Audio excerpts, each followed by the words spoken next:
मेरे पाकिस्तानियों, मैं सबसे पहले तो अल्लाह का शुक्र अदा करता हूं कि उसने आपके दिलों में डाला कि हर किस्म की रुकावट के बावजूद आप इतनी तादाद में आज मीनार पाकिस्तान यहां आए और मुझे सुनने आए। और इंशाअल्लाह आज जो मैं आपसे बातें करूंगा, मैं आपको ये बताऊंगा कि हमने अपने मुल्क को किस तरह इस दलदल से निकालना है, जिस दलदल में एक साजिश के तहत हमारी हुकूमत गिराई गई और इस मुल्क के बड़े बड़े जुराइम पेशा लोगों को हमारे ऊपर मुसल्लत किया गया। तो मैं आज आपको अपना प्रोग्राम दूंगा, लेकिन उससे पहले मेरे पाकिस्तानियों, एक चीज तो वाज़े हो गई, जो भी आज पावर में बैठे हैं उनको आज एक पैगाम जाना चाहिए। इन लोगों का जुनून रुकावटों से नहीं रुक सकता, कंटेनर्स नहीं रोक सकते।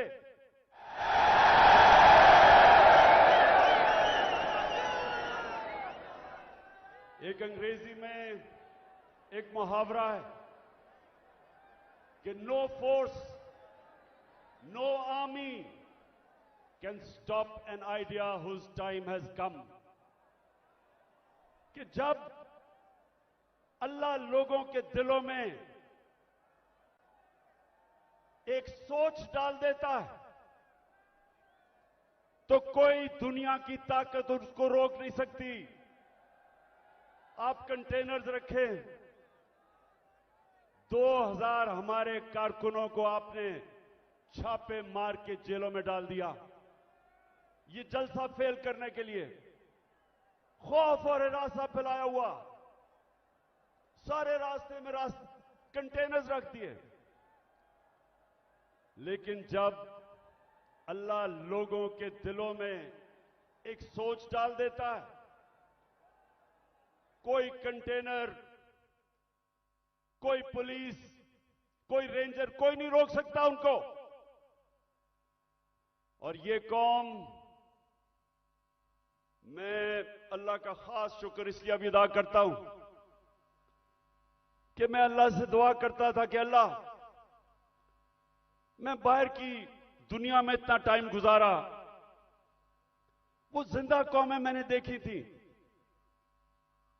मैंने लोगों को जुल्म के सामने खड़े होते देखा है, नाइंसाफी के सामने। मैंने बाहर के लोगों को अमर बिल मारूफ पे चलते देखा, बुराई के खिलाफ खड़े हुए हैं, अच्छाई के साथ खड़े हुए हैं। लेकिन मैं अपनी कौम में ये नहीं देखता था। मैं अपनी कौम को,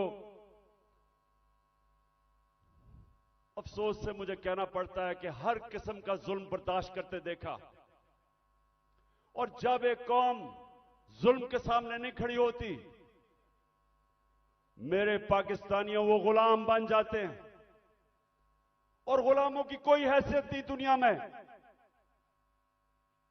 मौलाना रूमी ने जिस तरह कहा कि जब मेरे अल्लाह ने तुम्हें पर दिए हैं, क्यों चूंटियों की तरह रेंग रहे हो? क्योंकि गुलाम रेंगते हैं, आजाद इंसान ऊपर जाते हैं। इलामा इकबाल, शायद ही मुसलमान दुनिया में इस तरह का ज़हन आया हो।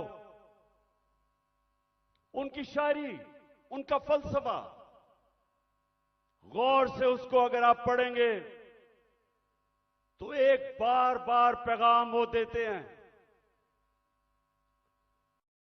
हिंदुस्तान के गुलामी के अंदर पिसे हुए मुसलमानों को जगा रहे थे।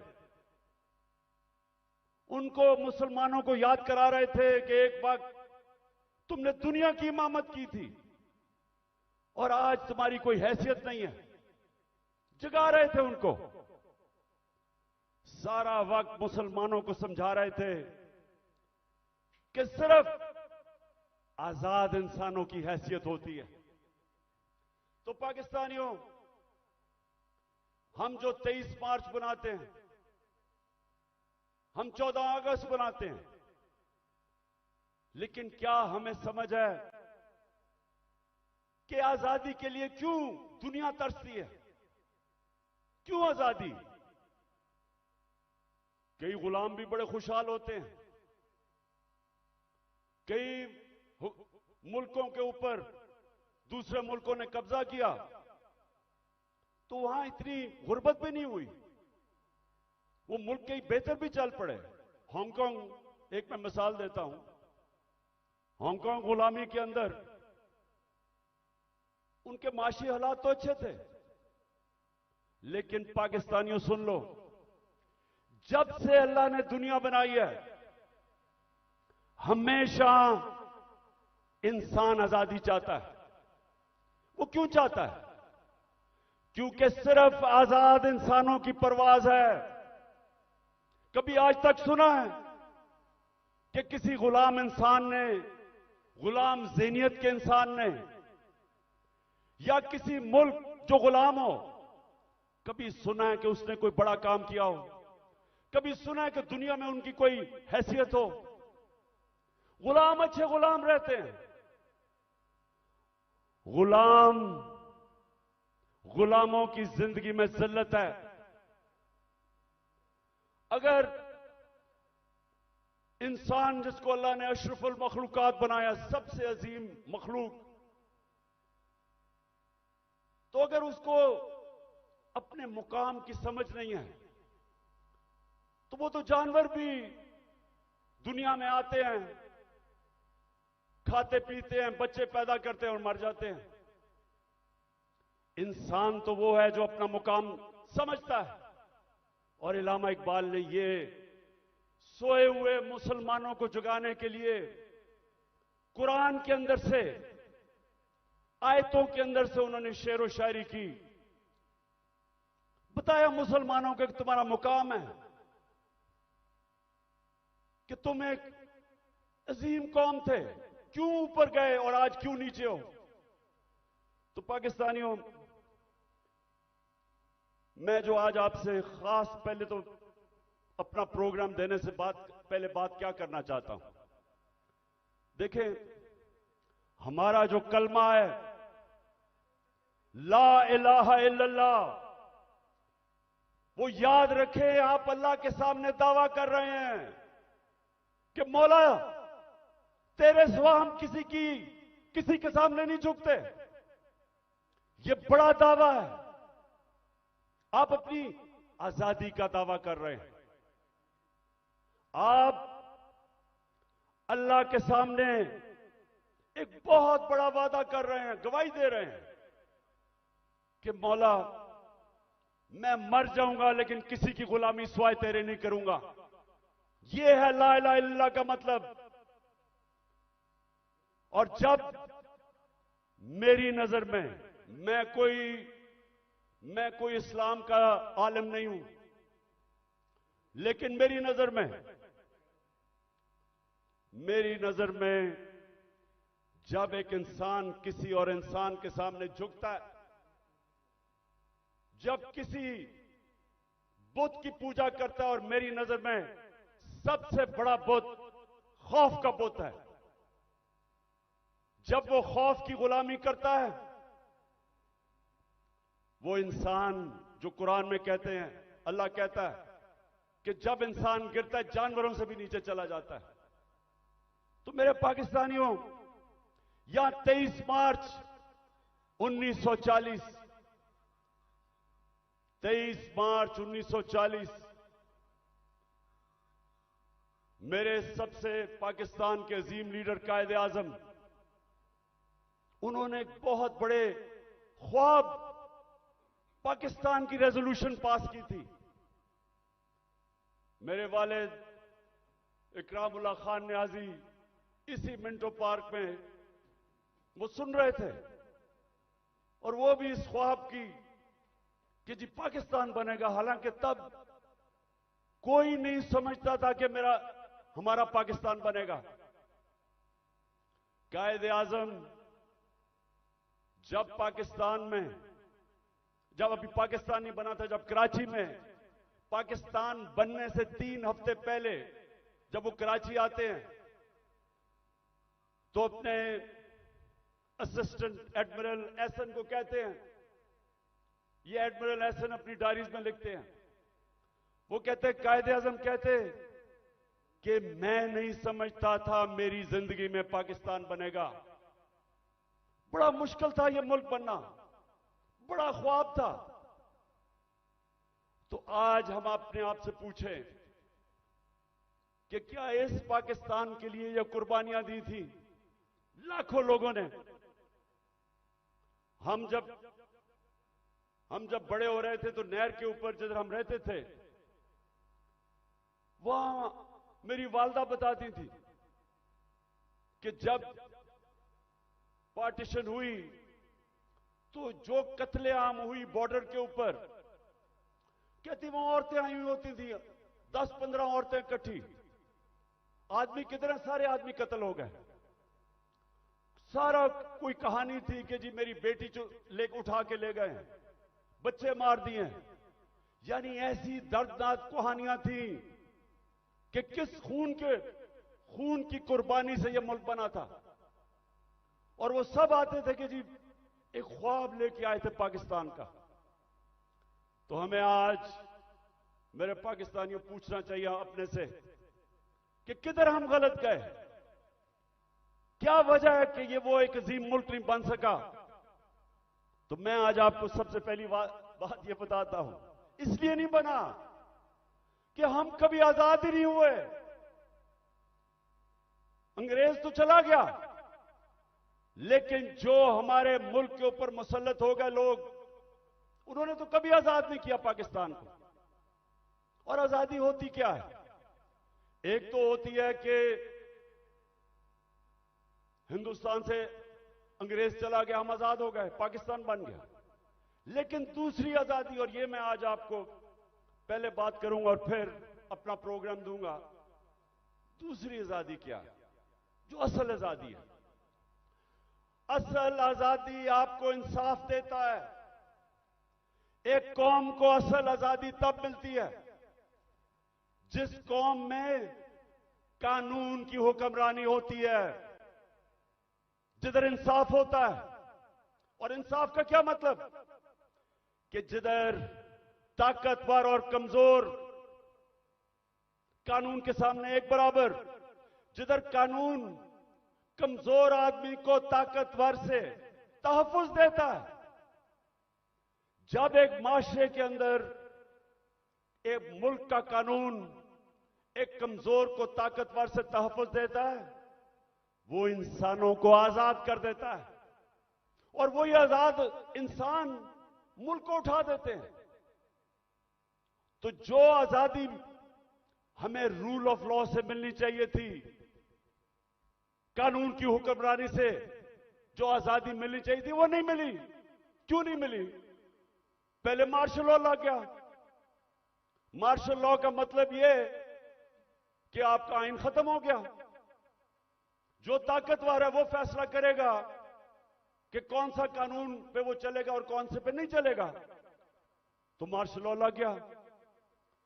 शुरू में जी लोगों ने बड़ा कहा कि हमारे मुल्क के हालात बड़े बुरे थे, सियासतदान तो काम के नहीं थे।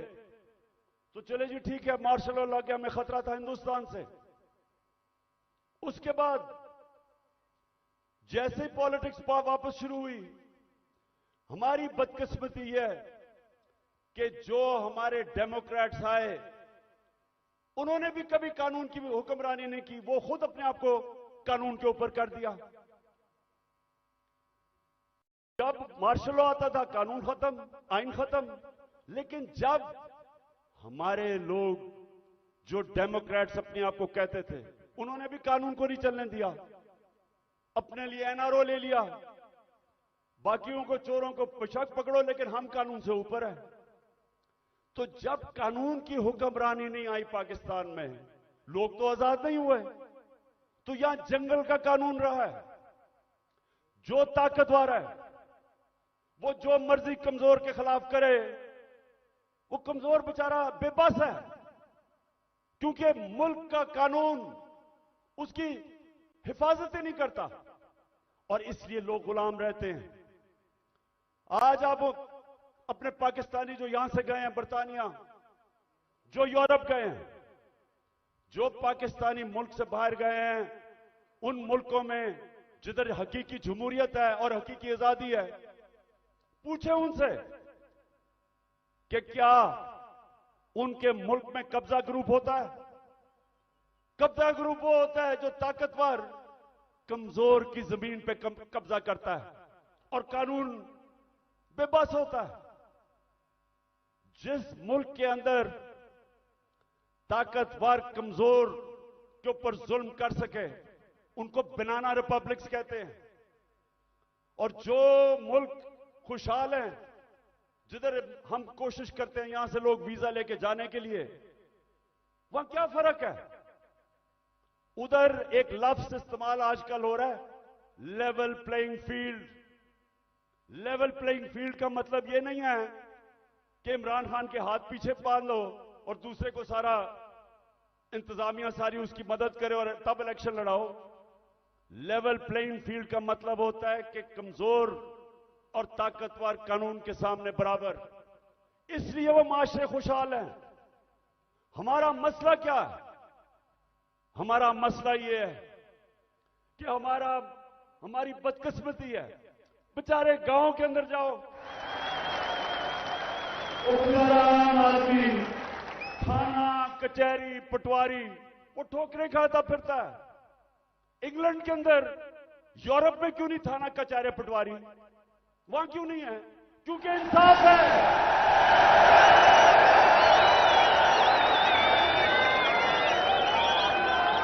उधर का निजाम आजाद मुल्क है, वो लोगों को आजाद किया हुआ है, इसलिए वो खुशहाल हैं।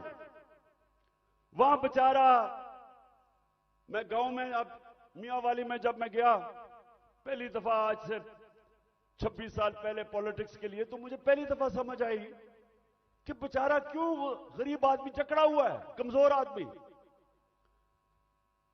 उसके घर चोरी हो, ताकतवर चोरी करवा दे, उसी के ऊपर पर्चा कर दे पुलिस, वो बेचारा ठोकरें खाता फिर रहा है। आजकल तो मैं अदालतों में जा रहा हूं तो मेरे ऊपर, आपको पता है या नहीं कि मेरी क्या करूं, सेंचुरी तो हो गई है मेरी, अब मैं 150 पे जा रहा हूं। 145 हो गए। तो बेचारे, अब मैं देखता हूं कि शुक्र अल्लाह ने मुझे कम से कम वकील दिए, मेरी पार्टी के वकील है जो साथ जाते हैं। वो बेचारा गरीब आदमी क्या करे? उसके ऊपर आप केस डाल दें, वो दहशतगर्दी का केस, 40 दहशतगर्दी के केस है मेरे ऊपर, 40। तो सोचे वो बेचारा गरीब आदमी, उसका मुखालिफ हो, उसकी जमीन पे कब्जा करना हो, कुछ भी हो, उसके ऊपर केस डाल दे, वो सारी जिंदगी बेचारा तबाह हो जाता है। ये है गुलामी। सिंध में जाएं, जो सिंध के अंदर जुल्म है आप अंदाजा ही नहीं कर सकते। जो वहां के इस वक्त मुसल्लत हैं, जिसको जरदारी सिस्टम कहते हैं, कोई लोग उनके सामने बेबस हैं, मिजाल नहीं है कुछ कर सके। पुलिस थाने जाएंगे वहां डरते हैं, गुंडे पाले हुए हैं जो उनको पैसे ले लें, कुछ कर दें, डराएं धमकाएं, कोई आदमी आवाज अपनी नहीं उठा सकता जुल्म के खिलाफ। गुलाम है, कैसे कौम उठ सकती है? तो जो आज मैंने आपसे ये जो बात कर रहा हूं आजादी की, क्योंकि असल में हमारी जंग है हकीकी आजादी की, और हकीकी आजादी तब आएगी जब मुल्क में रूल ऑफ लॉ और इंसाफ होगा, जब इंसाफ होगा, लोगों के हुकूक होंगे, जब लोगों के हुकूक होंगे, जब एक मुल्क का आजादी निजाम लोगों की हकूक की हिफाजत करेगा, आपको कोई लंदन या इंग्लैंड जाना नौकरियों के लिए पड़ेगा, कोई यूरोप नहीं जाना पड़ेगा नौकरियों के लिए। अल्लाह ने इस मुल्क को हर चीज दी है, हमें कोई जरूरत नहीं है कि वीजों के पीछे लाइनों में खड़े हों फिर पैसे दें। बेचारे वो पाकिस्तानी, मैं तो खैर सब पे भी दिल रोता है, लेकिन जो पाकिस्तानी, कितने लोग हमारे डूबे हैं कि रात में वो छोटी सी किश्तियों के अंदर किसी तरह यूरोप में घुसते घुसते, हमारी बेचारी हॉकी प्लेयर वो जा रही थी कि किसी तरह वो यूरोप चली जाए, वो बेचारी डूब गई और लोगों के साथ। क्यों है? इसलिए नहीं कि पाकिस्तान में वसाइल की कमी है।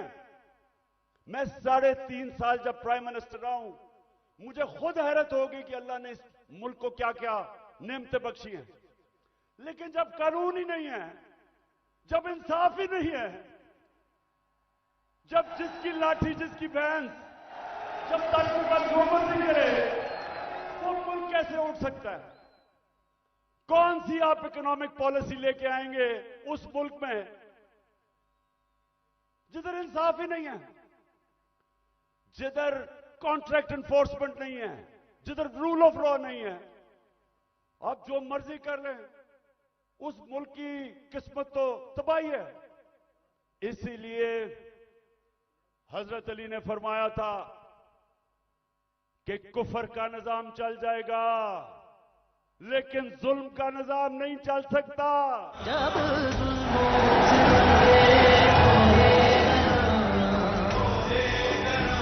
रुई की तरह उड़ जाएंगे हम महकूम के पांव तले, ये धरती धड़ धड़ धड़केगी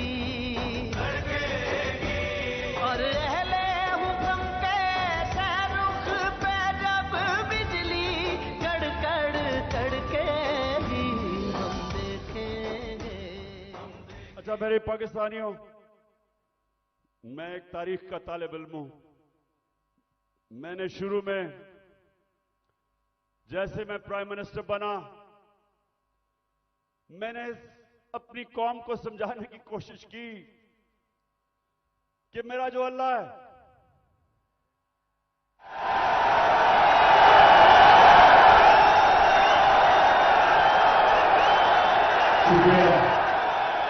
मैंने लोगों को समझाया कि मेरा जो मौला है, उसका कुरान में कहता है कि एक इंसान उसका हबीब है, वो मेरे नबी सल्लल्लाहु अलैहि वसल्लम है। और वो कुरान में हमें हुक्म करता है अल्लाह कि उनकी जिंदगी से सीखो। क्यों करता है? क्योंकि दुनिया की तारीख में कभी कोई इंसान को इतनी कामयाबी नहीं मिली, दुनिया की तारीख में कोई इतना बड़ा लीडर नहीं आया जो मेरे नबी सल्लल्लाहु अलैहि वसल्लम, उनके करीब कोई नहीं आया और ना आ सकता है, चाहे आप मुसलमान हैं या नहीं। किसी इंसान ने वो अचीव नहीं किया। तो जब अल्लाह का हुक्म है कि उनकी जिंदगी से सीखो, तो उनकी जिंदगी एक तो उनके अमाल है, लेकिन मदीना की रियासत उनकी सुन्नत है। और अल्लाह जब हमें हुक्म देता है, वो जो रियासत बनाई थी मदीना की, दुनिया की इमामत की उन लोगों ने वो क्या चीज थी, वो क्या असूलों के ऊपर वो खड़ा किया था मदीना की रियासत, कि वो अरब जिनकी कोई हैसियत नहीं थी। ये जरा जो आप में से तारीख जानते हैं, जरा ये याद रखें। मैं बार बार लोगों को समझाता हूं कि 625 जंगे बदर, 625 जंगे बदर 313 लड़ने वाले थे।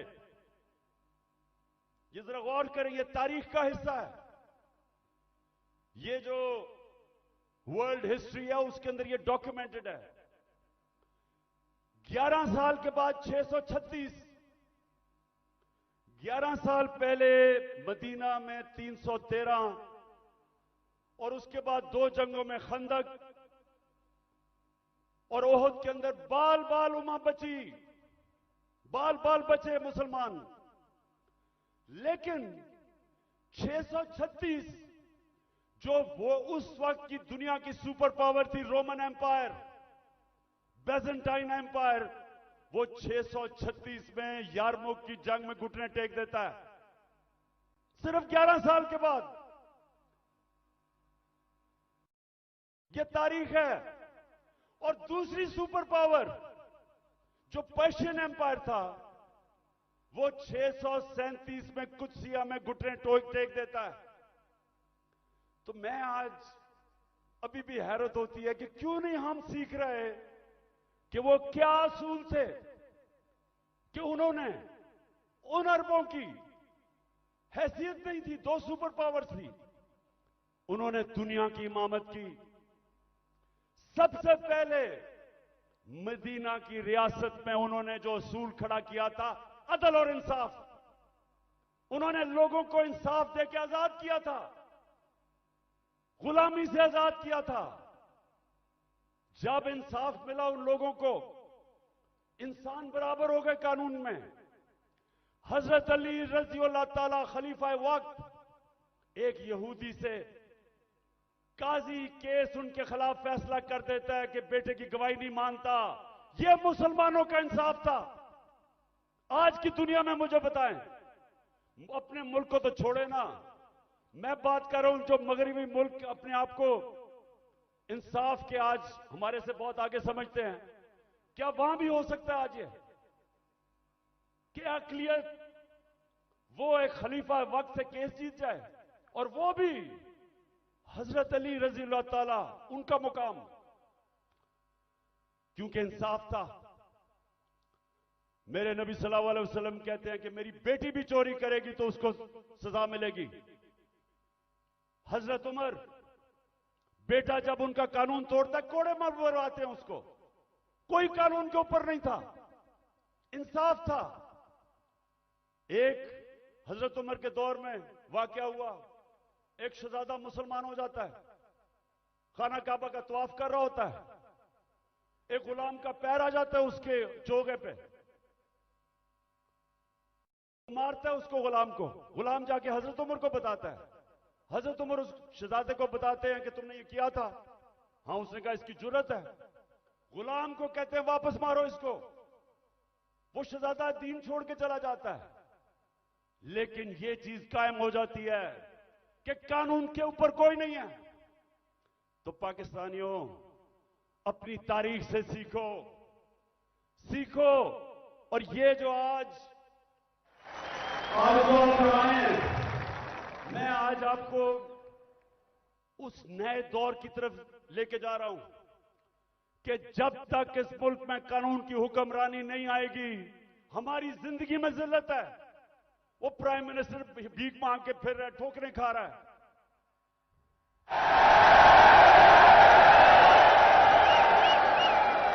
अब तो खैर जनरल बाजवा का बयान आ गया है कि 40 मिनट में इसको बुरा भला कहता था, चुप करके शहबाज शरीफ मेरी बात सुनता था।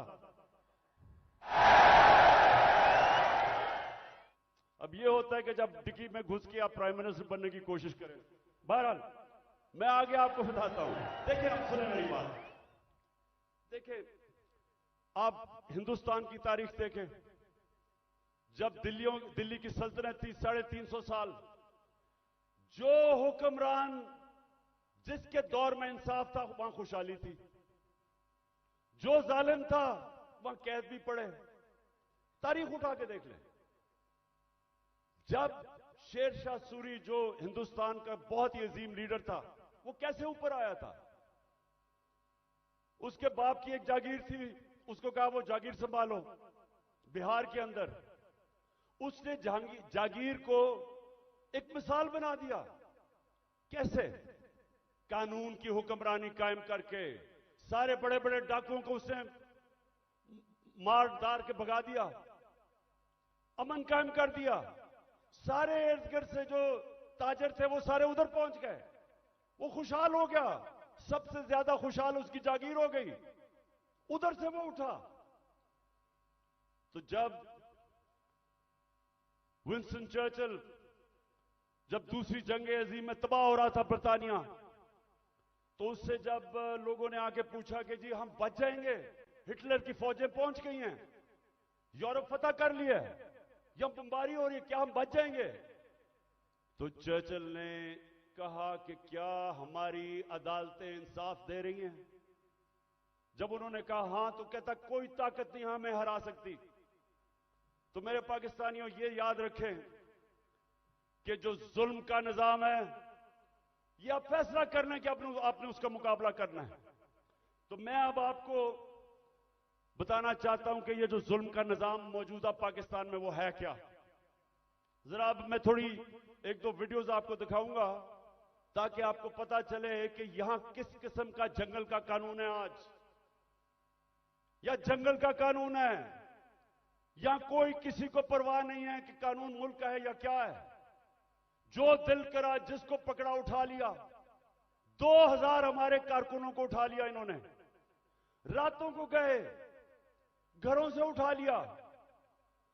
वो बेचारी डॉक्टर रुबीना अपनी क्लिनिक में बैठी थी, उसको उठा के ले गए। तो मैं भी आपको बाद में आता हूं, पहले मैं जरा आपको बताना चाहता हूं कि ये हुआ क्या हमारे साथ। पहली दफा 25 मई में हमने एक मार्च की इस्लामाबाद। 3 मार्चेस पीडीएम के लोगों ने मेरी दौर में की थी। एक एफआईआर नहीं कटी, कोई रुकावट नहीं थी। बल्कि तो मैंने कहा था आप मार्च करें, मैं आपके लिए खाने खूने का बंदोबस्त करूंगा।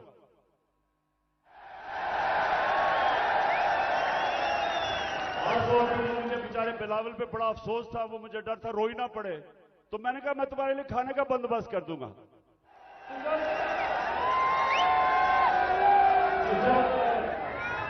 जब 25 मई को हमने मार्च की, लोगों के घरों में घुस के 3-3 बजे पुलिस ने लोगों को उठाया, पकड़ के ले गए लोगों को। वो हमने जो कभी तस्वर नहीं किया पाकिस्तान में होगा। वहां जाके इन्होंने जो शेलिंग की, जो इन्होंने लोगों से जुल्म किया, औरतें बच्चे, वो सारी हमारे पास डॉक्यूमेंटेड है। फिर अब इस साल आ जाए 8 मार्च को हमने परमिशन लेके अपनी इलेक्शन की रैली शुरू की। जमान पार्क से शुरू करनी थी। जरा ये अब गौर से सुने हुआ क्या। पुलिस हमें परमिशन देती है, सुप्रीम कोर्ट के हुक्म के ऊपर 30 अप्रैल को पंजाब का इलेक्शन अनाउंस होता है। हम अपने इलेक्शन की रैली का आगाज करते हैं। सुबह को एकदम मुझे खबरें आती हैं कि जनाब पुलिस टीयर गैस शेल लेके तैयारी करके वो सारी जगह उन्होंने नाके लगा दिए। हमें परमिशन मिली हुई थी, इलेक्शन अनाउंस हो गया है। उसके बाद खबरें आती हैं कि जी वो पुलिस ने जिधर जिधर रैलीज आ रही थी उनके ऊपर अटैक कर दिया, टेयर गैस कर दी, लाठीचार्ज कर दिया। मुझे समझना है कि ये हुआ क्या है। उसके बाद आहिस्ता आहिस्ता जब मुझे घर में खबरें आई, मैं समझ गया। इश्तियाल कर हमारे लोगों को उसमें डालना चाहते थे। मैंने रैली खत्म कर दी। मुझे डर था कि ये तसादम चाहते हैं, क्योंकि इलेक्शन नहीं चाहते। जो इलेक्शन चाहता है वो तसादम, वो फसाद तो नहीं चाहेगा। इलेक्शन जो नहीं चाहते, जो डरे हुए हैं, जो भाग रहे हैं, वो उनकी कोशिश थी कि किसी तरह फसाद हो और इलेक्शन आगे चले। मैं कैंसिल कर देता हूं। अगले दिन फिर अनाउंस करते हैं, फिर इजाजत नहीं देते, फिर कैंसिल कर देते हैं। लेकिन जो वो 8 मार्च को हुआ, मैं ये चाहता हूं कि जरा ये आप वीडियो देखें कि एक पुरअमन रैली जिसकी इजाजत है उससे हुआ क्या, ये जरा देखें पहले। ये आराम से रैली में लोग जा रहे हैं और उनके ऊपर ये पुलिस का तशद्दुद होता है। लेकिन जो सबसे तकलीफ दह चीज है, मैं वो चाहता हूं आप देखें। एक मलंग, एक दरवेश, एक स्पेशल पर्सन, जिससे वो सारे मेरे घर के बाहर जो कैंप लगा हुआ था, सब जिससे प्यार करते थे, जिसके पास प्यार के अलावा था ही कुछ नहीं, उसको प्यार में लोग जिले शाह कहते थे। अब जरा एक वीडियो देखें जिले शाह की, ताकि आपको समझ आए कि वो किस तरह का इंसान था।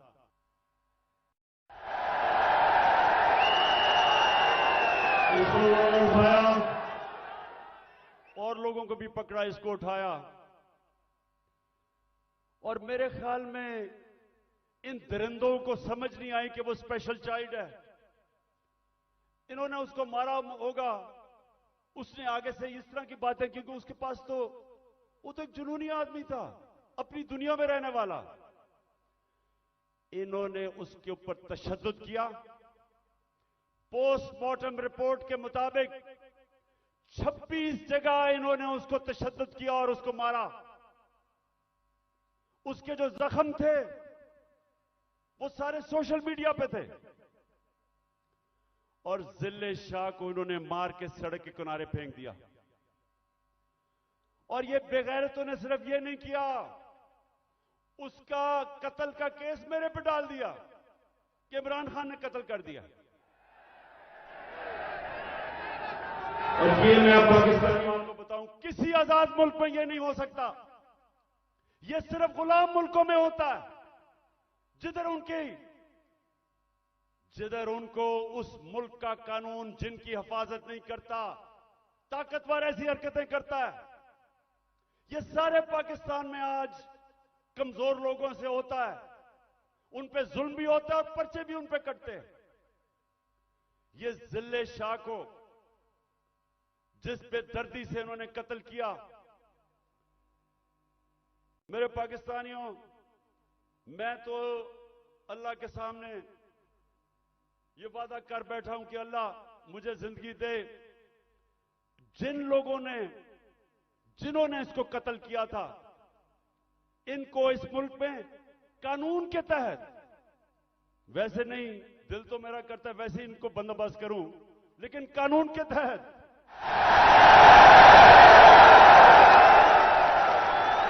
इससे जालिम लोग नहीं हो सकते। ये इंसान नहीं है, ये दरिंदे भी नहीं है। ये कैसा, ये इनके जो ज़हन है, ये बीमार लोग हैं। और इन्होंने उसके बाद मेरे पे कत्ल का केस किया।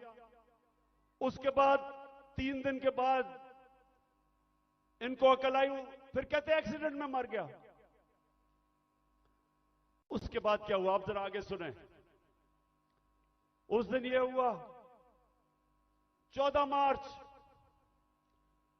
मार्च मेरे घर एक वारंट लेके आ गया। मैंने उनको समझाया कि जो वारंट थी वो गैर कानूनी थी। मेरे पास बेल थी 18 मार्च की, जो मैंने पहले ही फैसला किया था कि मैंने इस्लामाबाद जाना है अदालत में। तो मैं तो पहले ही जा रहा था, पुलिस आ गई, जी आपको इस्लामाबाद लेके जाना है। मैंने श्योरिटी बॉन्ड दिया वकील ने। अगर कानून कहता है श्योरिटी बॉन्ड दे दो तो पुलिस आपको अरेस्ट नहीं कर सकती। श्योरिटी बॉन्ड के मैं पहले ही 18 को अदालत में पेश हो रहा हूं। इन्होंने मेरा श्योरिटी बॉन्ड नहीं लिया। 3 तरफ से जुबान पाक के ऊपर हमला हो गया। रेंजर्स, पुलिस, 3 तरफ से हमला। जिस तरह पता नहीं इमरान खान को कितना बड़ा दहशतगर्द था। सारा टीयर गैस शेलिंग इन्होंने वो चलाई, वो वाटर कैनन जिसके अंदर केमिकल था। फिर इन्होंने बंदूकें चलाई, पैलेट गन चलाई। मैं सिर्फ ये अब आपको दूं, जो उस दिन हमारे साथ हुआ, मुझे पहली दफा पता चला पाकिस्तानियों कि फलस्तीन के लोगों के ऊपर इस्राइल क्या करता है, कि कश्मीर के लोगों के ऊपर हिंदुस्तान क्या करता है। मुझे ऐसे एहसास हुआ कि क्या जुल्म हो सकता है अगर आपकी रियासत आपके ऊपर हमला कर दे। जरा ये फिल्म देखें कि जो हमारे साथ हुआ, जिस तरह इन्होंने अटैक किया और हमारे ऊपर पर्चे काट दिए। पानी फेंका गया है।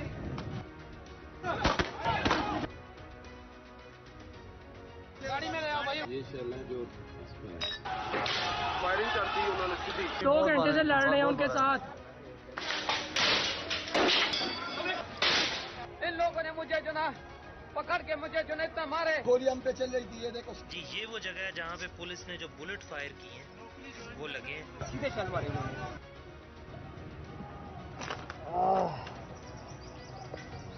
ये इन्होंने शनिंग शुरू कर दिया।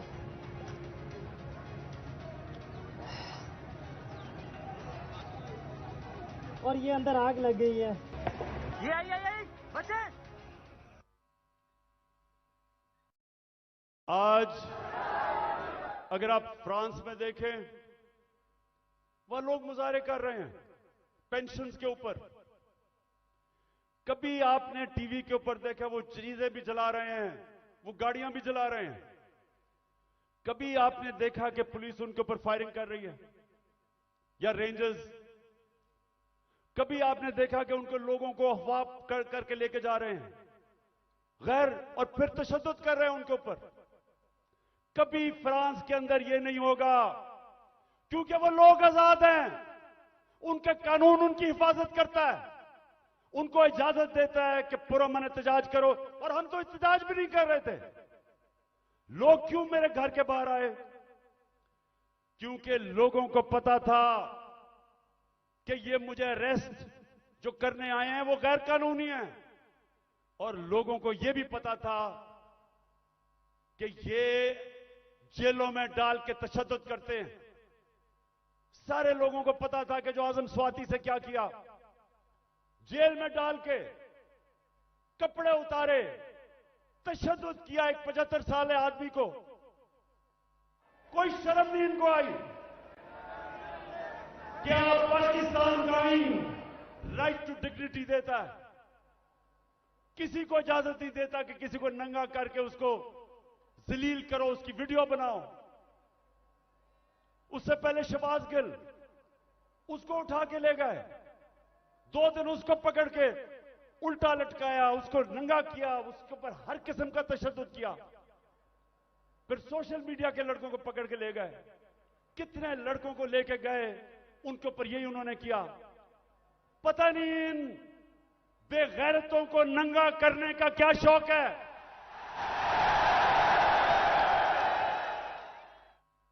जो ये कर रहे हैं, इनको साइकाट्रिस्ट के पास लेके जाएं। ये नॉर्मल लोग नहीं हैं, ये ज़हनी मरीज हैं। बच्चों को जाकर नंगा करके उनकी तस्वीरें उनको डरा धमका देते हैं। और लोगों को सब, जो मेरे घर के बाहर क्यों लोग आए? लोग इसलिए आए कि लोगों को पता ये बदनीयत लोग हैं। ये जो फैसले कर रहे हैं कि उसको पकड़ के लेके जाओ, जब पता था कि मेरी बेल है और गैर कानूनी चीज पे कोई केस मेरे ऊपर नहीं है, हर दूसरे दिन कोई नया केस आ जाता है। क्या कौम 50 साल से मुझे जानती है? क्या कौम मानेगी कि इमरान खान दहशतगर्द है? 40 दहशतगर्दी के केस है, कत्ल का केस है, दीन मजहब का केस है, तौहीन मजहब का, गद्दारी का केस है। जो लोग इस मुल्क से पैसा लूट के बाहर गए वो तो फैसले कर रहे हैं आज। जिन लोगों ने फौज के खिलाफ वो मेमो गेट के अंदर जरदारी ने जो अमेरिकनों को कहा कि हमारी फौज से बचा लो, वो आज फैसले कर रहा है मुल्क के। उधर नवाज शरीफ, जिसने डॉन लीग्स के अंदर जो उसने अपनी फौज की शिकायतें कर रहे हैं हिंदुस्तान को, वो आज फैसले कर रहा है। और इमरान खान, जिसका जीना मरना पाकिस्तान में है, जिसकी ना कोई बार प्रॉपर्टी ना दौलत, सब कुछ बेच के आज अपने मुल्क में ले आया है, उसको गद्दार बना दिया है।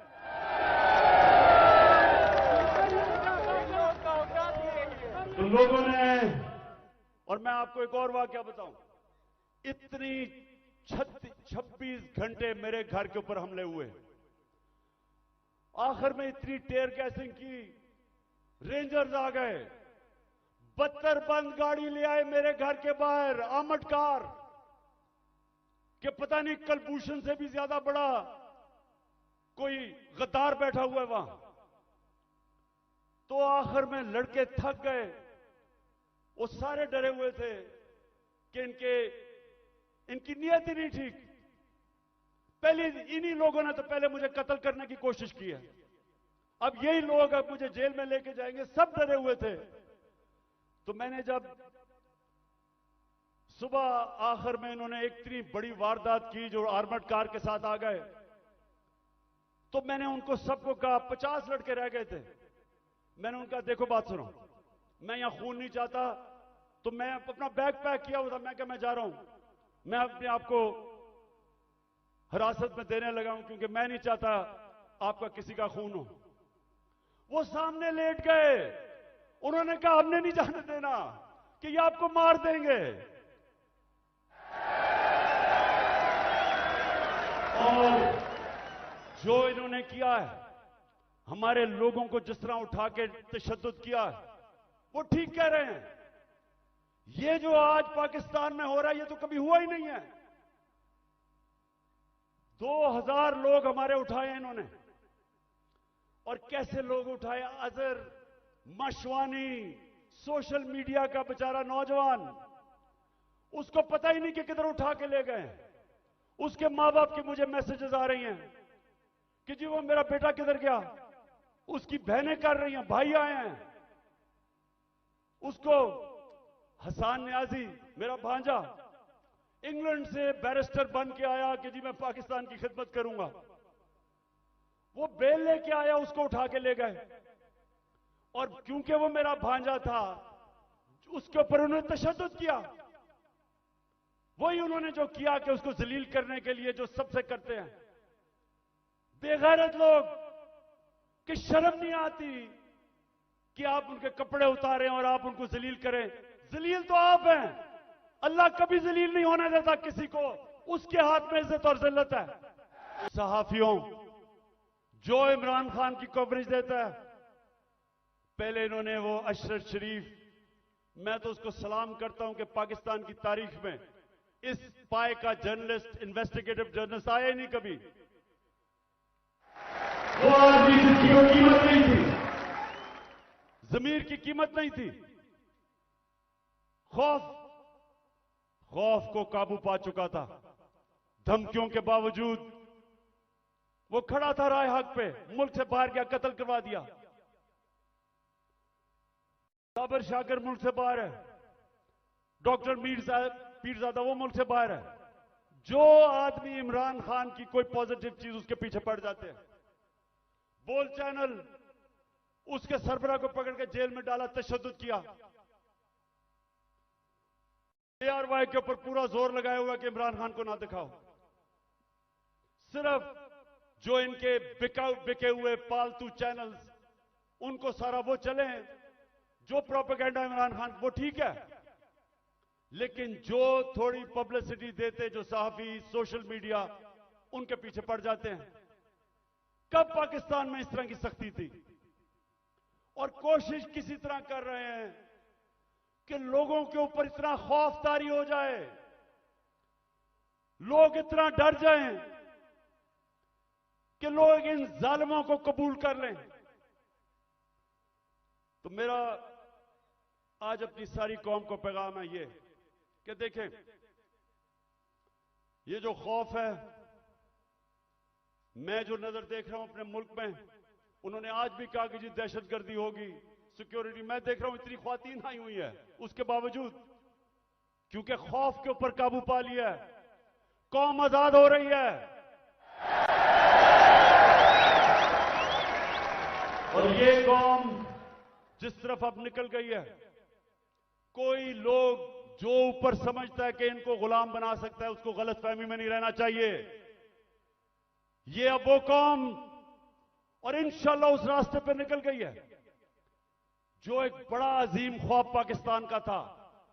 पाकिस्तान का अजीम ख्वाब सिर्फ आजाद पाकिस्तानी बना सकते हैं, गुलाम नहीं बना सकते।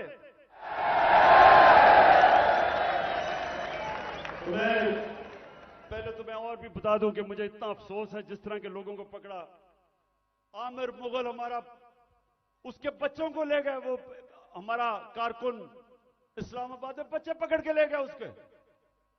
ये कब हुआ? और सिर्फ सारों को डरा धमका रहे हैं। इनका ख्याल था कि आज कोई आएगा ही नहीं मीनारे पाकिस्तान में, कि डर इतना हो गया, लोगों को डर हो गया है।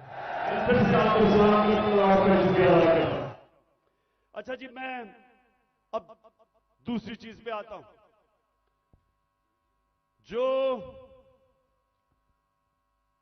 जो इन्होंने, अच्छा मुझे जब बुलाया इस्लामाबाद, अच्छा उससे पहले मैं बताऊं कि मैं जब इस्लामाबाद जाना था 18 तारीख को, इन सबको पता था कि मैं पहले अदालत में गया था। उससे पहले 17 की शाम को अदालत ने मुझे कहा था कि अब कोई पंजाब पुलिस आपके घर कुछ नहीं करेगी। उन्होंने कहा कि सर्च वारंट अगर उन्होंने लेना है तो एक एसपी का नाम लिया और एक हमारा उस वक्त शिबली फराज थे, उन दोनों के होते हुए वो मेरे घर में आके देखेंगे। उन्होंने कहा जी कोई पता नहीं, कोई असला है वहां। मैं जाता हूं इस्लामाबाद। जब इस्लामाबाद के टोल प्लाजा पे पहुंचता हूं तो पता चलता है कि मेरे घर के ऊपर दरवाजा तोड़ के कोई 50 पुलिस वाले घुस जाते हैं। अकेली बेचारी बुशरा बेगम घर पे, अकेली, 3-4 मुलाजिम के साथ, और वो घर पे घुसते हैं, सारे घर के ऊपर छतों पे घर को जो चीज आती है लूट लेते हैं। और वो जो बेचारे 5-6 मुलाजिम थे उनको जिस बेदर्दी से मारते, मैं सिर्फ चाहता हूं कि एक दफा देखें कि ये इन्होंने एक आदमी छोड़ें कि इमरान एक्स प्राइम मिनिस्टर या लोग जानते हैं, किसी भी बाइज्जत किसी भी घर में अगर पता हो कि खामद घर नहीं है, बीवी एक दीनदार खातून पर्दादार, सोचें कि उसके घर में कभी ये आज तक पाकिस्तान में हुआ है?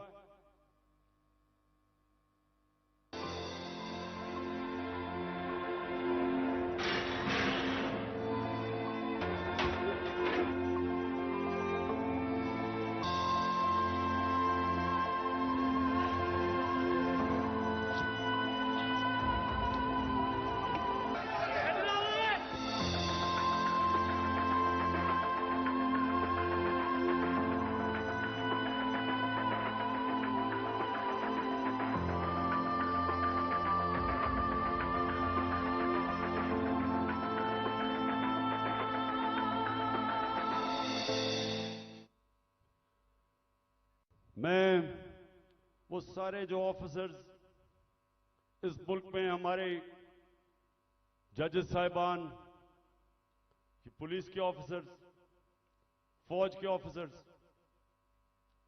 पाकिस्तानी अपने, मैं सबसे एक सवाल पूछता हूं कि आपके घर में अगर ये होता तो आप क्या तकलीफ होती? आपको होती या नहीं होती? अगर आप में गैरत हो और आपकी बीवी बेचारी अकेली घर हो और उसमें इस तरह के, और ये इंसान नहीं है, वो बेचारे 5-6 नौकरों को उठा उठा के मारा, जिस तरह किसी का बाजू तोड़ दिया, एक को बेचारे खसामे को पकड़ के जेल में ले गए हैं। ये किस मुल्क में होता है? ये किसी आजाद मुल्क में नहीं हो सकता। जिन मुल्कों के अंदर कानून होता है, इंसाफ होता है, किसी पुलिस की जरूरत नहीं है ये करने की। तो अगर ये मेरे घर पे कर सकते हैं, किसी के घर पे भी ये इस तरह अटैक कर सकते हैं। इसका मतलब कि यहां तो जंगल का कानून है, अगर आपके पास ज्यादा ताकत है आप कुछ भी कर दे। मैं पहुंचता हूं इस्लामाबाद, आप ये भी सुने, मुझे नहीं पता था कि इन्होंने प्लान बनाया हुआ है। मैं समझा मुझे पकड़ने, अरेस्ट कर लेंगे। मुझे नहीं पता था कि वहां मारने का प्रोग्राम बनाया हुआ है। मैं वहां से जब जुडिशियल कॉम्प्लेक्स पे गया, सारे रास्ते टीयर गैस कि किसी तरह इमरान खान अकेला हो जाए, लोग इसके साथ ना हो। लोग आके घरों से लोग निकल के साथ चलना शुरू हो गए, उनके ऊपर टीयर गैस है। अब मैं आखिर में पहुंचता हूं अपनी हाजिरी लगाने के लिए अदालत में। 5 घंटे लगते हैं मुझे टोल प्लाजा से इस्लामाबाद से जुडिशियल कॉम्प्लेक्स, जो 20 मिनट का रास्ता था। सारा रास्ता पुलिस और रेंजर्स के जिस तरह कालभूषण से भी बड़ा, जिस तरह मैंने कहा कोई दहशतगर्द आ रहा है। 40 मिनट में बाहर खड़ा रहता हूं और जब बाहर पहुंच रहा होता हूं तो ऊपर से पुलिस पत्थर फेंक रही होती है, लोगों को इश्तियाल दे रही होती है कि किसी तरह वहां तसादम हो, और तसादम के अंदर इमरान खान को कहें जी वो मुर्तजा भुट्टो टाइप कत्ल हो गया। जरा ये सोचें कि ये कभी किसी पाकिस्तान के पॉलिटिकल पार्टी के हेड से हुआ। ये अब पहले तो आप जुडिशियल कॉम्प्लेक्स से देखेंगे पुलिस पत्थर मार रही है।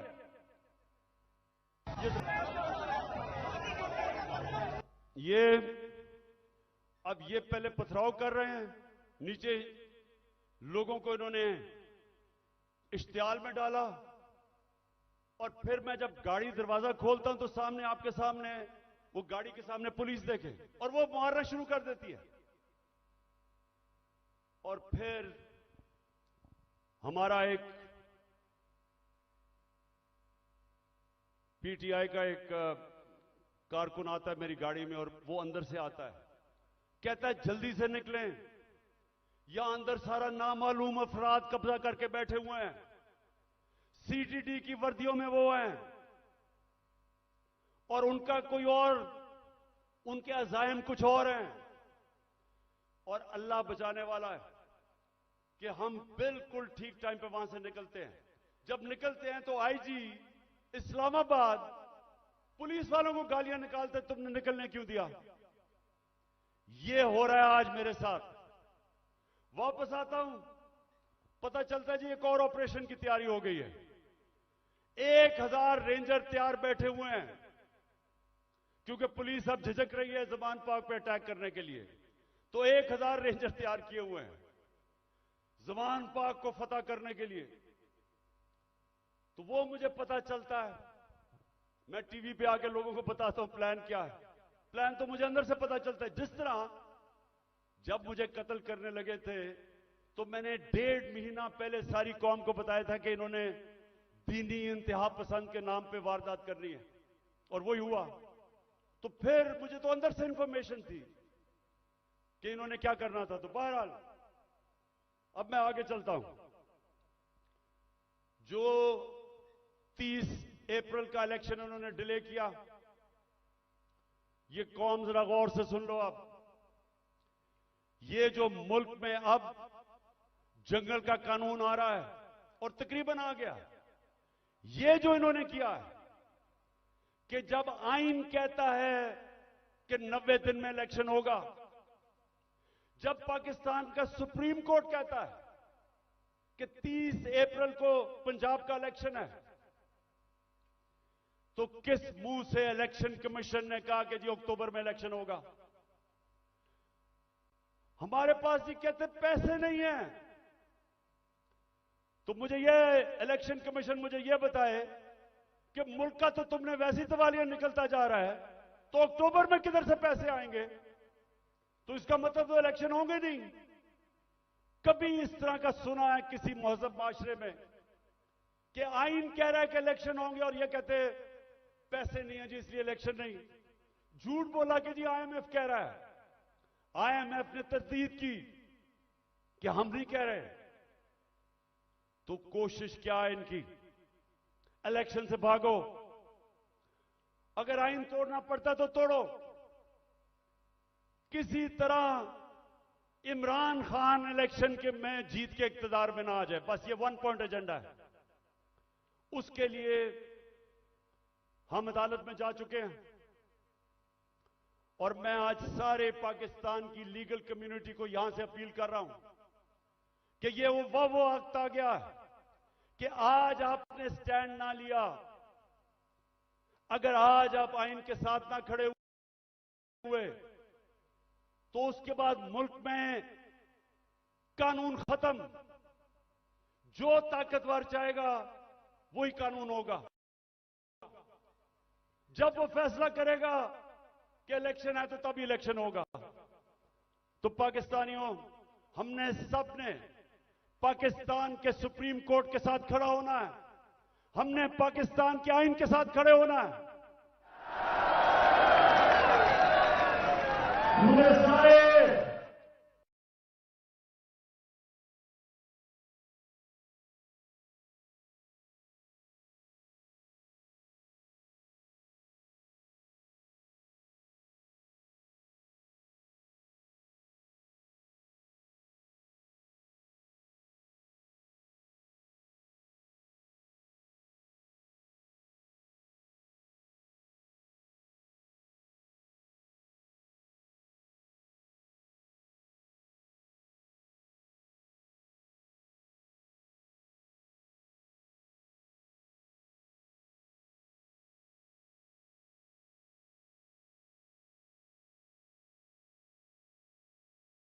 हाथ खड़ा करके बता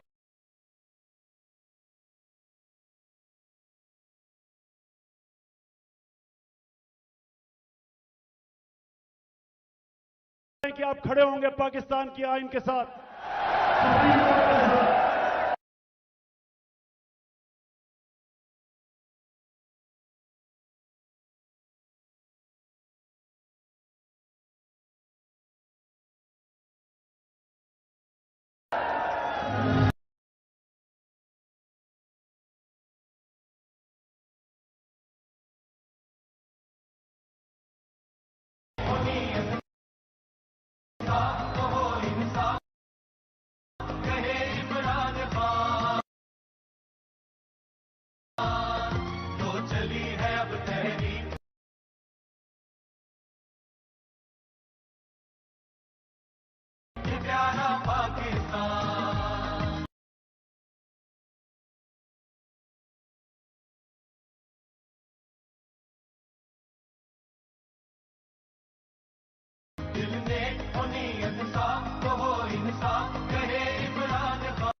और अब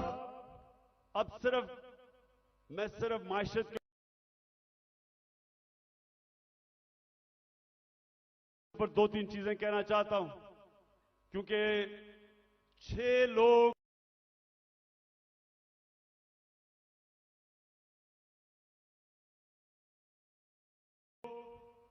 आटे की लाइनों पे खड़े होकर बेचारे जान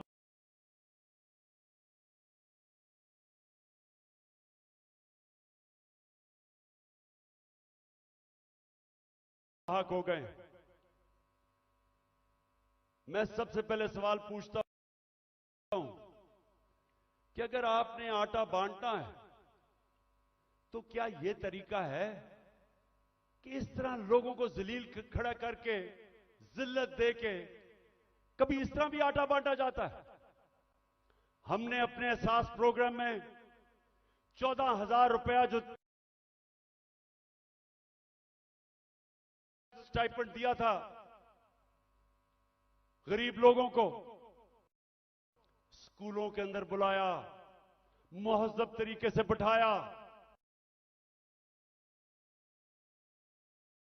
उनको आराम से इज्जत से पैसे दिए, इस तरह जलील नहीं किया।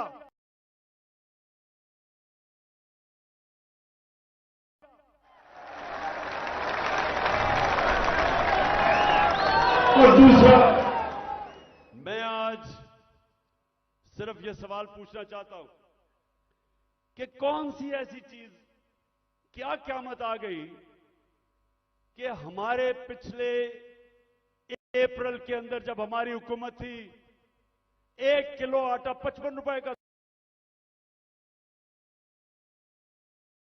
था, आज 115 रुपए का गवर्नमेंट का रेट है।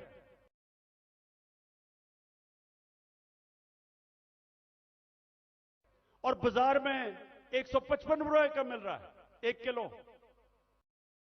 क्या हुआ? कौन सी क़यामत आ गई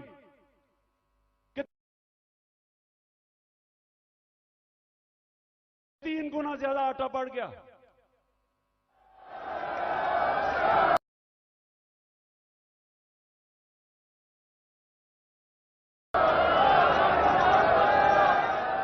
जनरल बाजवा,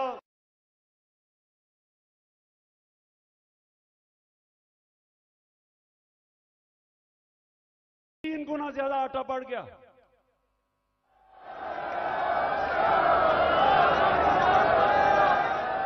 जनरल बाजवा वो आजकल इंटरव्यू देते हैं, तो एक इंटरव्यू में कहा उसने कहा इमरान खान बड़ा खतरनाक था पाकिस्तान के लिए, शायद इसलिए उसने हटाया और इनको ले आया। तो मैं उससे पूछता हूं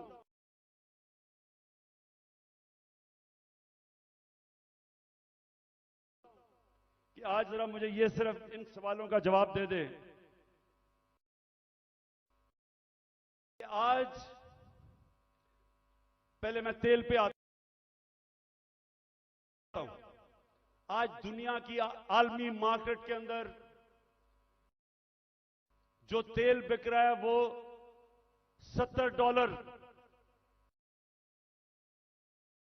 से $75 इस पे तेल बिक रहा है। हमारे दौर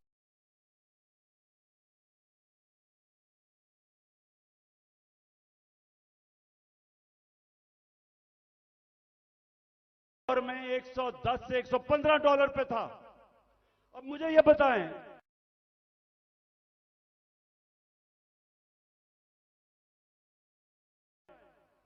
कि हम तो ₹150 लीटर डीजल और पेट्रोल तकरीबन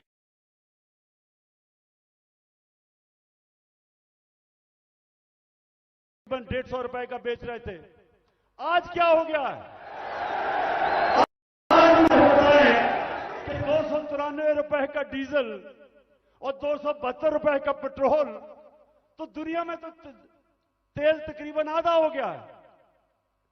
तो हमें यह समझाएं कि आटा भी उस्मानों पे।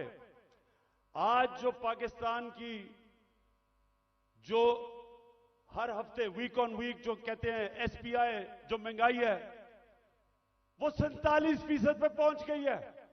सारे पाकिस्तान के महंगाई के रिकॉर्ड टूट गए। हिंदुस्तान, जब हमारी हुकूमत थी तो हिंदुस्तान में महंगाई 5.5% थी, पाकिस्तान में 9%।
हमें कर्जों के ऊपर किस्तें देनी पड़ती हैं, वो बढ़ती जा रही हैं।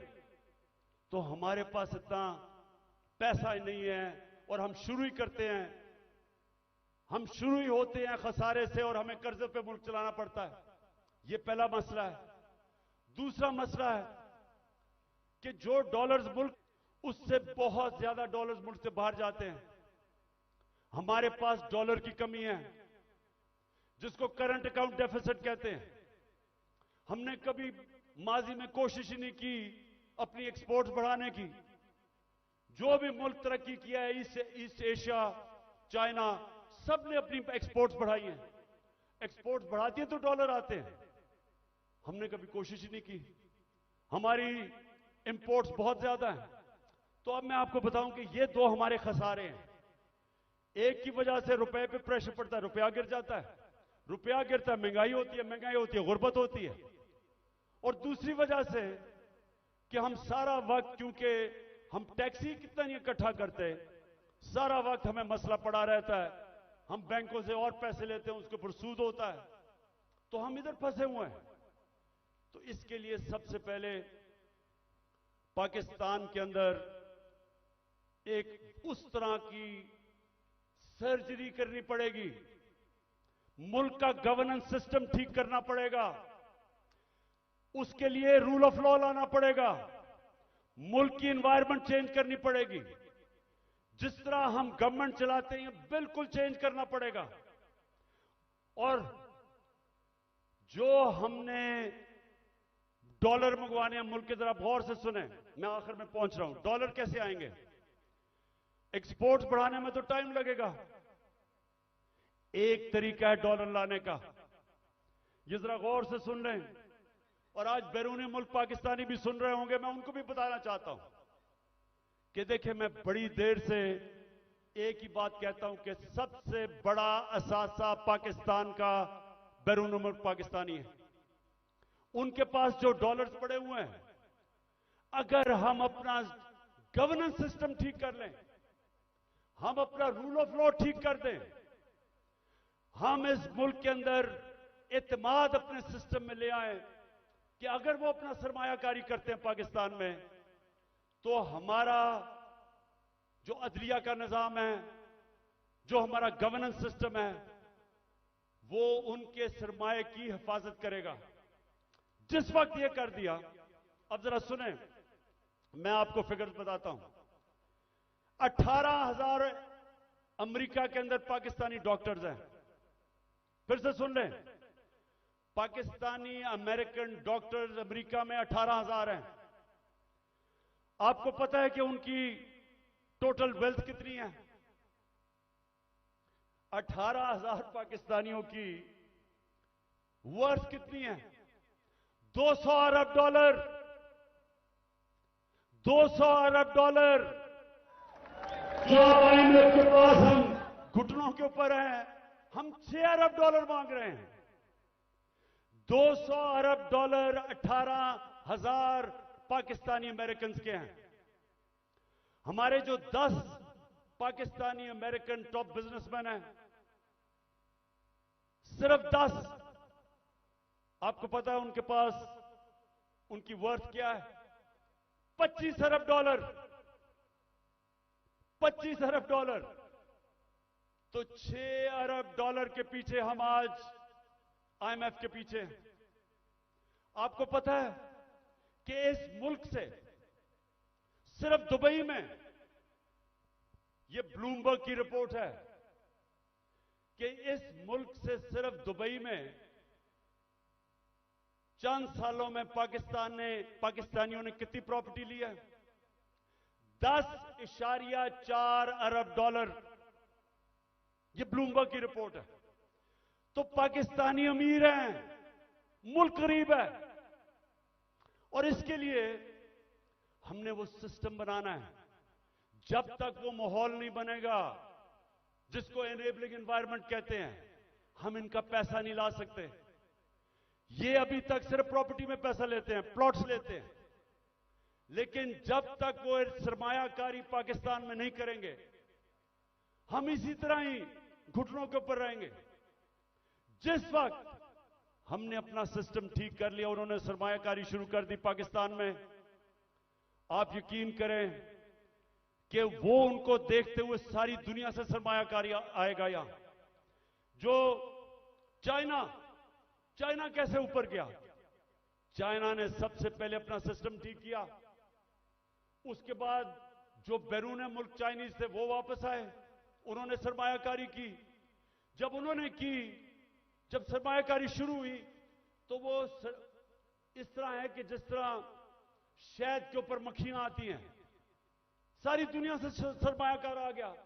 30 साल में चाइना किधर का किधर पहुंच गया, क्योंकि उधर लीडरशिप समझी कि जब तक हम अपने मुल्क का जो सरमायाकारी का माहौल है वो ठीक नहीं करेंगे तो सरमायाकारी नहीं आने लगी।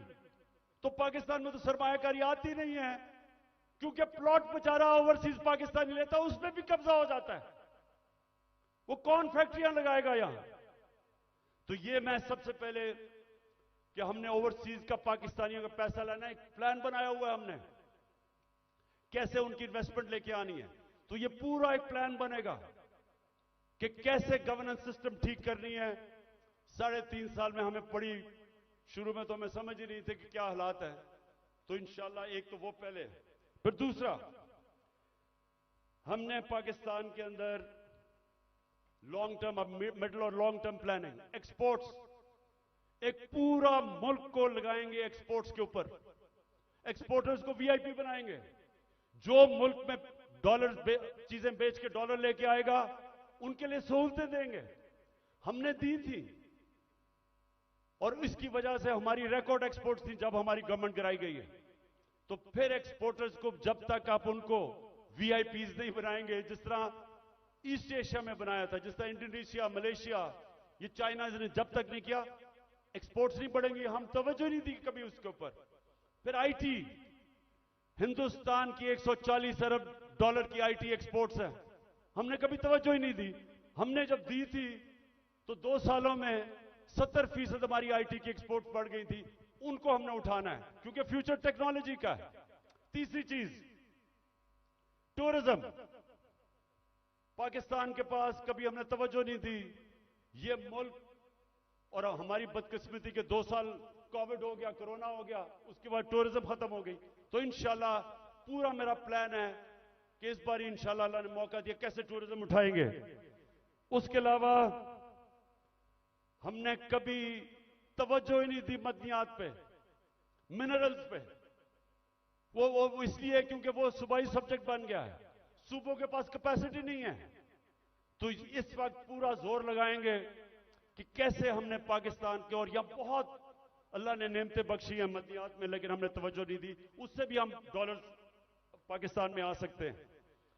फिर इंडस्ट्री को, और खास तौर पे स्मॉल मीडियम इंडस्ट्री, ये हमने शुरू की थी और मुझे फख्र है कि हमारी 17 साल के बाद सबसे ज्यादा इंडस्ट्री बढ़ रही थी, जो आज फिर बंद हो गई है।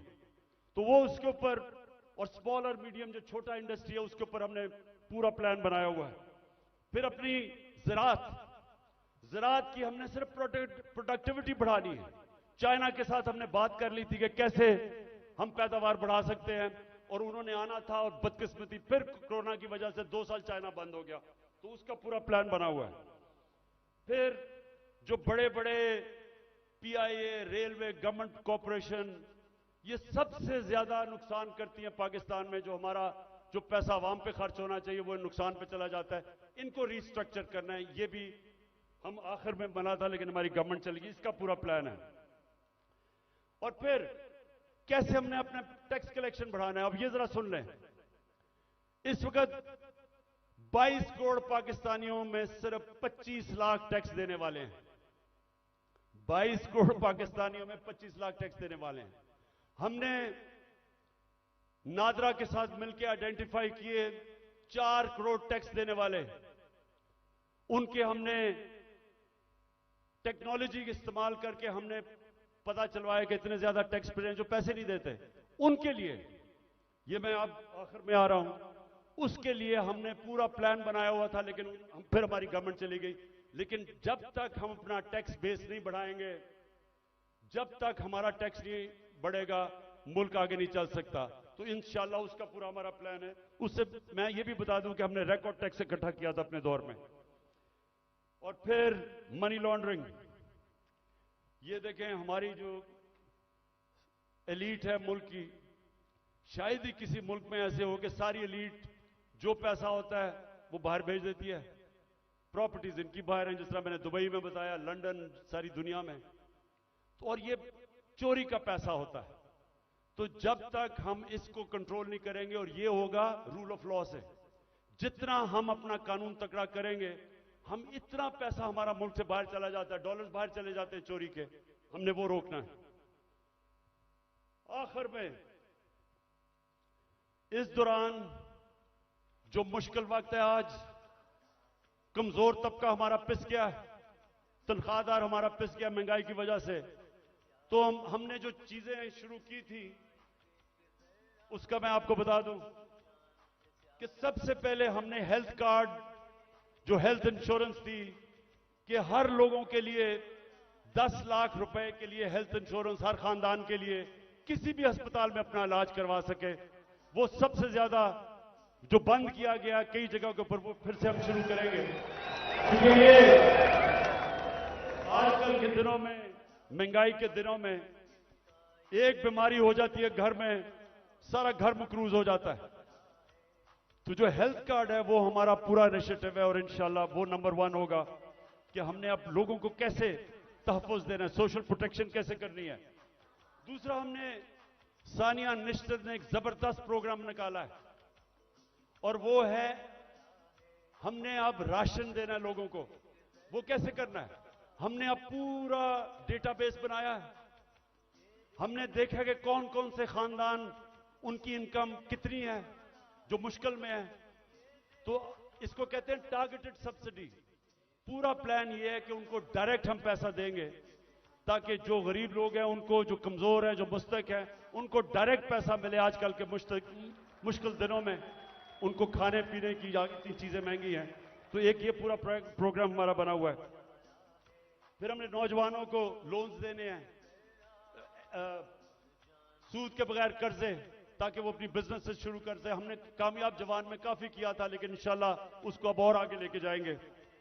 फिर घर बनाने के लिए तनख्वाहदार तबकों के लिए हमने पहली दफा पाकिस्तान में घर बनाने के लिए हाउस फाइनेंसिंग शुरू की थी। सस्ते सूद के ऊपर कर्जे, यानी अगर, क्योंकि कैश तो लोगों के पास होता नहीं है, लेकिन जितने पैसे लोग किराए पे दे रहे हैं वही किस्त बन जाए और उसी में घर उनका हो जाए। तो ये हमने पूरा स्कीम शुरू की थी, फिर से करेंगे, क्योंकि तनख्वाहदार लोगों के लिए अपना घर बनाना नामुमकिन है, वो फिर से शुरू करेंगे। फिर कच्ची आबादी, इतनी ज्यादा कच्ची आबादियां हो गई हैं। हमने आखिर में ये प्रोग्राम बनाया था, क्योंकि टाइम लगा डेवलप करने में। अब सारी कच्ची आबादियों के अंदर, ये मलेशिया में भी हुआ है, ये तुर्की में भी हुआ है, हम क्या करेंगे कि उनको, उनके लिए मॉडर्न फैसिलिटीज उधर ही खड़ी करेंगे, और डेवलपर को कहेंगे कि वहां एक बिल्डिंग बना ले, और वो ही उनके लिए बिल्डिंग बनाए जिधर उनको फैसिलिटीज मिल जाए, पानी मिले, सही माने में वो रह सके, बजाय गंद के अंदर कच्ची आबादी में लोग रहते हैं, और घर भी अपना हो जाए।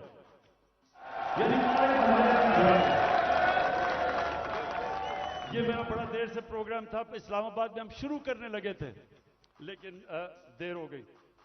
बाजवा साहब को इमरान खान बड़ा खतरनाक लग रहा था, इसलिए उसने काम कर दिया। हमने कैसे लोगों को रोजगार देना है? अगर ये फैसला आपके पास, वो रेहड़ी वालों के लिए जो हमने किया था, वो जरा दिखा दें लोगों को। हमने फैसला किया कि देखें, हम रोजगार तो दे नहीं सकते लोगों को, तो हमने लोगों के लिए रेहड़ियां बनाई। इस्लामाबाद में एक्सपेरिमेंट शुरू किया कि उनको बजाय लोग तंग करें, कोई उनको कॉर्पोरेशन वाले लोग उठा दें, कोई पैसे ले ले, जो छाबड़ियां लगाते हैं, तो हमने उनके लिए जबरदस्त रेहड़ियां बनाई, उनको एक जगह दी ताकि वो अपनी रोजी कमा सके। वो बेचारे पॉश एरियाज के अंदर, इस्लामाबाद के ब्लू एरिया में नहीं जी, वो खास कोई लोगों का इलाका है जिधर बेचारा आम आदमी रोजी नहीं कमा सकता। तो इसके ऊपर भी इंशाल्लाह अब हमने प्लान बनाया हुआ कि सारे पाकिस्तान में आम लोगों को मौका दें, अपनी जगह बनाएं, ताकि रोजी कमा सके, बच्चे पाल सके।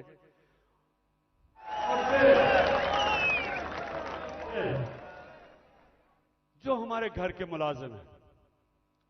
मेरे पाकिस्तानियों, मेरे नबी सल्लल्लाहु अलैहि वसल्लम ने जब गुलामी खत्म करने का शुरू किया तो उन्होंने क्या किया?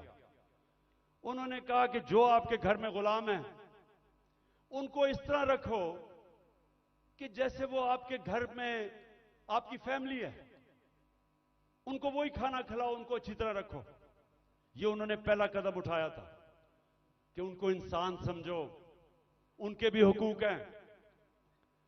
मैं जब बरतानिया गया तो उधर मैंने पहली दफा देखा कि जब किसी के भी घर में कोई काम करने आता है तो उसका कॉन्ट्रैक्ट होता है, कितनी देर काम करेगा, छुट्टी कब मिलेगी, तनख्वाह कितनी होगी, ये कॉन्ट्रैक्ट साइन होता है।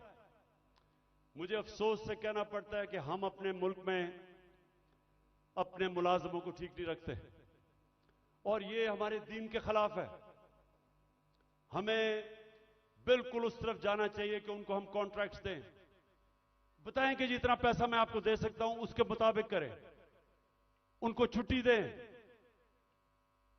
उनके ऊपर पूरी कोशिश करें कि वो आपके जिस तरह फैमिली मेंबर है। ये हमारे दीन का हिस्सा है और मेरी पूरी कोशिश है कि हमारे जो मुलाजिम हैं घरों में काम करते हुए उनको आहिस्ता आहिस्ता हम राइट्स दें, उनका ध्यान रखें। वो भी इंसान है और वो क्योंकि कमजोर हैं उनको बुरी तरह हम रखते हैं। और जिन मुल्कों को हम काफिर कहते हैं या हमारे दीन के नहीं हैं, आप हैरान होंगे कि कितनी इंसानियत है उनमें अपने मुलाजमों के लिए। आखिर में जी, मेरे पाकिस्तानियों, मैं आज आपका खास तौर पर शुक्रिया अदा करना चाहता हूं कि इतनी रुकावटों के बावजूद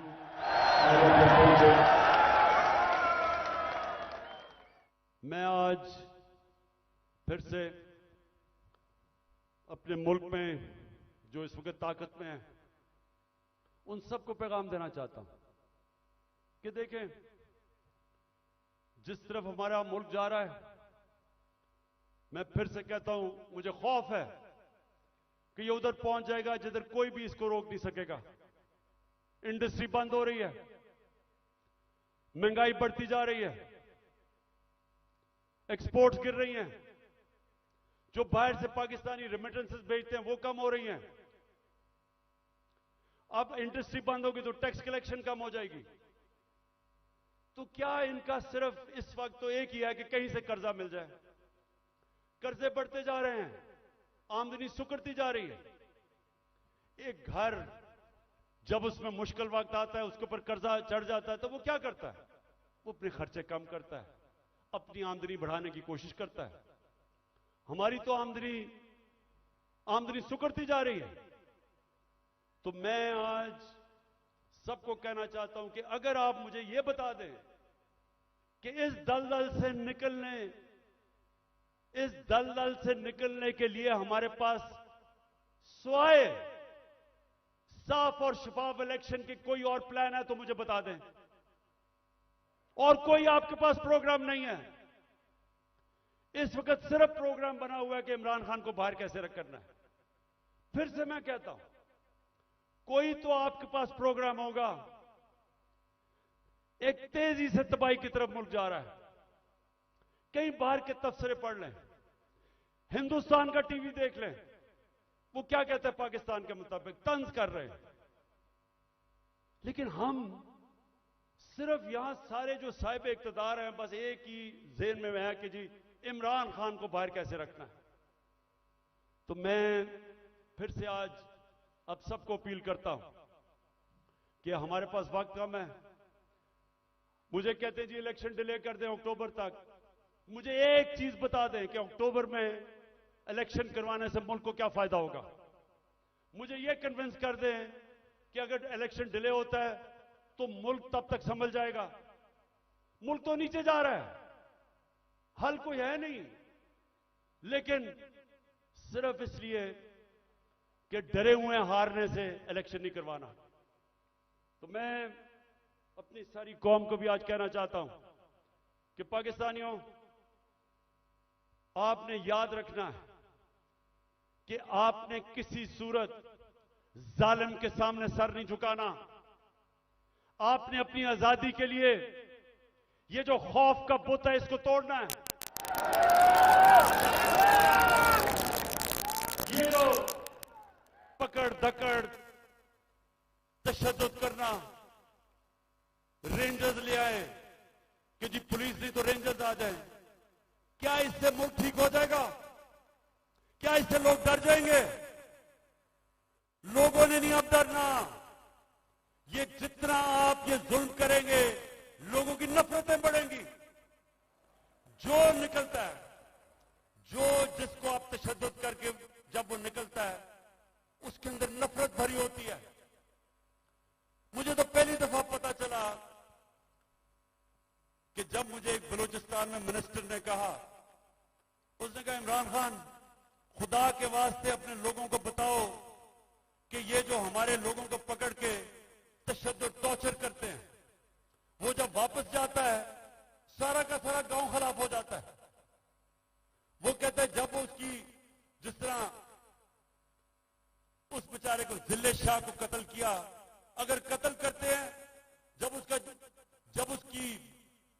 उसकी जो डेड बॉडी मिलती है, फिर सब के खिलाफ हो जाते हैं। ये तो कहता है सारी कौम को खिलाफ कर रहे हो। कभी ये भी तरीका है कि इंसानों को भेड़ बकरियों की तरह डंडे मार के लाइन में करो? इंसान ऐसे नहीं होते।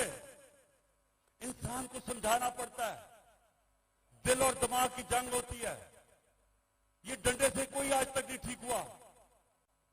और ये जो खौफ फैलाया हुआ है कि जी हम ये कर देंगे, हम आपको ये मार देंगे, हमने ये कर दिया, हम फिर से हमला होने लगा है।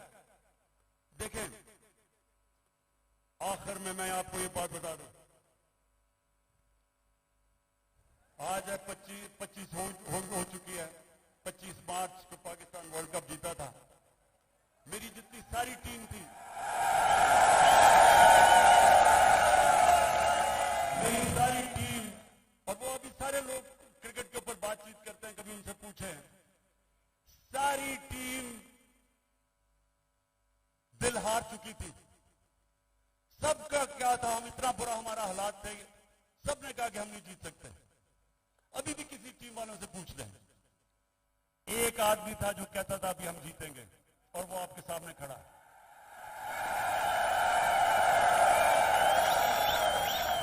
आखिरी गेंद तक लड़ने वाला कप्तान था मैं, और अभी भी आखिरी गेंद तक लड़ूंगा अपने मुल्क के लिए। मुझे किसी का खौफ है। अल्लाह कुरान में कहता है जो लोग ईमान ले आए, अल्लाह उनके खौफ दूर कर देता है। खौफ से आजाद हूं। मैं सिर्फ अपनी कौम को तैयार कर रहा हूं कि जो अब आगे हमारे सामने चैलेंज है, वो जिस तरह अभी तक पाकिस्तान चल रहा था, इस तरह हम चैलेंज नहीं जीत सकते। अब जो हम चैलेंज जीतेंगे, जब पाकिस्तान एक कौम बन जाएगी, हम एक कौम बन के इस मुल्क को निकाल लेंगे इस दलदल से। जापान तबाह हो गए थे सेकेंड वर्ल्ड वॉर में, दूसरी जंगे अजीम में तबाह थे दोनों मुल्क, क्योंकि वो कौम थी। दोनों 10-10 साल में खड़े होकर अजीम पावर्स बन गए। ये जो चैलेंज है, ये हम सिर्फ एक कौम बन के जीत सकते हैं। और कौम बनेगी जिसकी बुनियाद रखी जाएगी इंसाफ के ऊपर, कानून की हुक्मरानी के ऊपर। और इसलिए आखिर में हम अपनी अदलिया को आज पैगाम देना चाहते हैं कि कौम आपके साथ खड़ी है, और आपने आइन की हिफाजत करनी है। और इंशाअल्लाह हम इस मुल्क को एक अजीम कौम बनाएंगे। पाकिस्तान जिंदाबाद।